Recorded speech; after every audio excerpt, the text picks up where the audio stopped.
Hai teman-teman, perkenalkan saya Oktaviani Nehili, NPM 52180033, bidang minat biokimia. Saya akan mempresentasikan proposal mini saya dengan judul Pengaruh konsentrasi inokulum dan lama waktu fermentasi terhadap produksi bioetanol dari ampas jewawut atau Setaria italica L. Bab 1 Pendahuluan. Pokok bahasan yang akan dibahas pada bab 1 adalah: yang pertama, latar belakang; yang kedua, rumusan masalah; yang ketiga, tujuan penelitian; dan yang keempat, manfaat penelitian.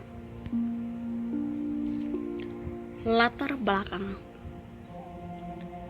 Minyak bumi merupakan sumber energi yang paling penting karena minyak bumi memiliki presentasi yang signifikan dalam memenuhi konsumsi energi dunia.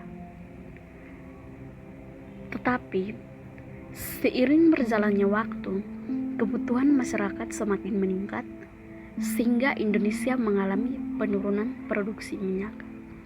Sedangkan ketersediaan cadangan BBM semakin berkurang karena merupakan sumber energi yang tidak dapat diperbaharui.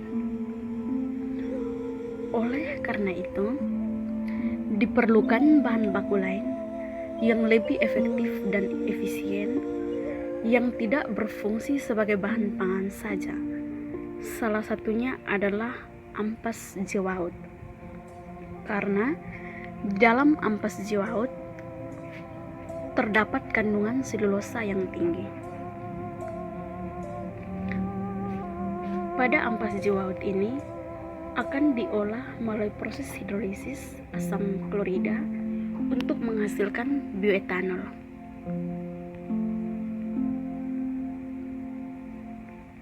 Rumusan masalah.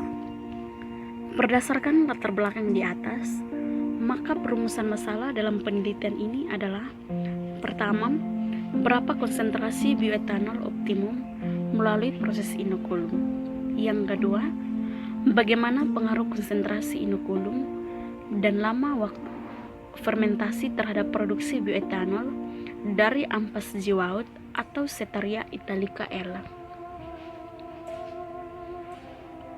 Tujuan penelitian untuk mengetahui pengaruh konsentrasi inokulum dan lama waktu fermentasi terhadap produksi bioetanol dari ampas jewawut atau Setaria italica L. Manfaat penelitian: memberikan informasi kepada masyarakat mengenai potensi jewawut, khususnya ampas jewawut sebagai pengganti bahan bakar minyak. Bab 2 Tinjauan pustaka. Jewawut atau Setaria italica L adalah sejenis serelia berbiji kecil yang pernah menjadi makanan pokok masyarakat Asia Timur dan Asia Tenggara sebelum budidaya padi dikenal banyak orang. Klasifikasi tanaman jewawut sebagai berikut: Kingdom Plantae, Subkingdom Thrasiopbionta, divisi Magnolipita, kelas Liliopsida, subkelas Commelinidae, ordo Cyperales, famili Poaceae, genus Setaria, spesies Setaria italica L. Pada berbagai studi mengungkapkan kandungan nutrisi jewawut lebih baik dibanding jagung dan beras.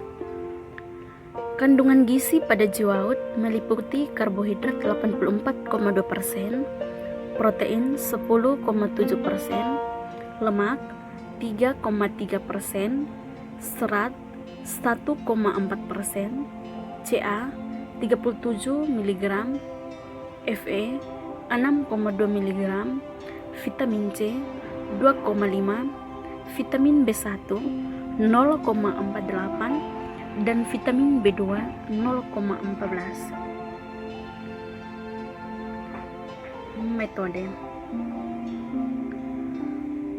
Pada penelitian ini akan menggunakan beberapa metode. Yang pertama, hidrolisis, yang kedua fermentasi, dan yang ketiga destilasi. Hidrolisis adalah suatu proses penguraian senyawa pati menjadi senyawa sederhana.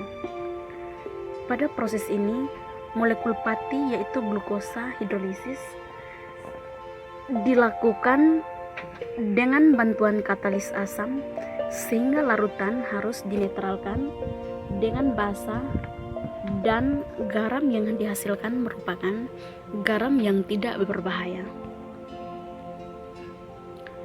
Fermentasi merupakan suatu proses pemecahan gula sederhana menjadi bioetanol dan CO2 dengan menggunakan bantuan enzim yang diproduksi dalam ragi agar suhu bekerja secara optimal.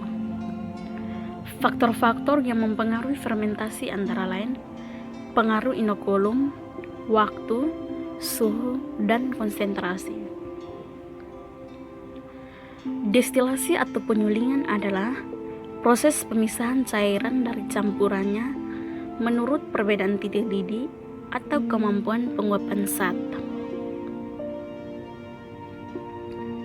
Bioetanol.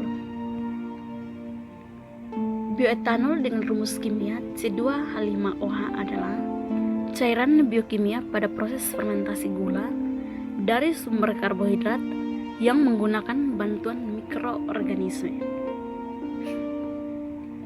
Penelitian terdahulu. Pada penelitian sebelumnya, menurut Arif et al., dengan menggunakan biji jewawut menghasilkan bioetanol. Melalui proses hidrolisis, menghasilkan kadar glukosa sebesar 401,89 ppm, dan melalui proses fermentasi dapat menghasilkan kadar bioetanol maksimal sebesar 88% dari hasil analisis berat jenis sebesar 93,096% dari hasil analisis kromatografi gas. Bab 3 metode penelitian. Tempat dan waktu penelitian. Penelitian ini dilaksanakan di Laboratorium Fakultas Pertanian Universitas Timur untuk proses preparasi sampel, hidrolisis, fermentasi, dan destilasi. Sedangkan untuk pengujian kandungan gula produksi menggunakan metode dinitrosalisilit asid atau DNS dilakukan di Laboratorium Terpadu Universitas Widya Mandira Kupang atau UNIKA, dan identifikasi etanol menggunakan kromatografi gas di PT Gelora Jaja Surabaya dari bulan Juli sampai Desember 2021. Alat dan bahan penelitian. Alat-alat yang digunakan dalam penelitian ini adalah cawan Petri, seperangkat alat gelas,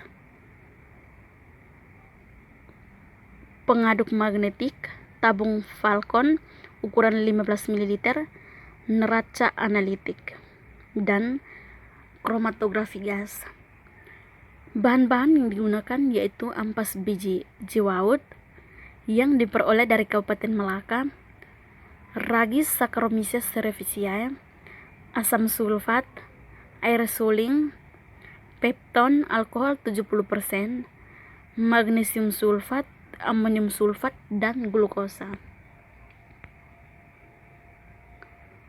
Prosedur penelitian. Penyiapan bahan baku. Yang pertama, jewawut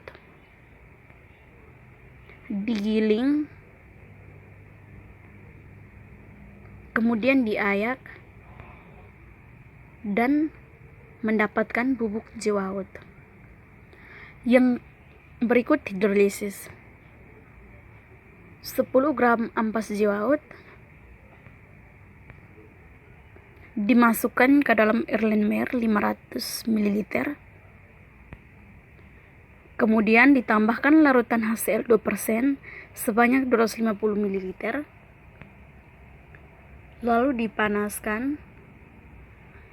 Larutan hasil hidrolisis selanjutnya disaring menggunakan kertas saring dan diperoleh residu serta filtrat. Filtrat diambil untuk analisis gula produksi dengan metode DNS. Fermentasi. Fermentasi dilakukan dengan menggunakan ragis Saccharomyces cerevisiae. Volume kerja fermentasi untuk medium hidrolisat sebanyak 150 ml dengan konsentrasi inokulum 4, 6, dan 8%.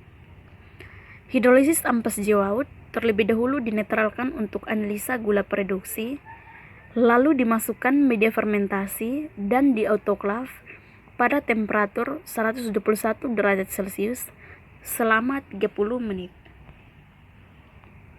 Kemudian ditambahkan media inokulum yang sudah diautoklav terlebih dahulu. Fermentasi dilakukan secara anaerobik.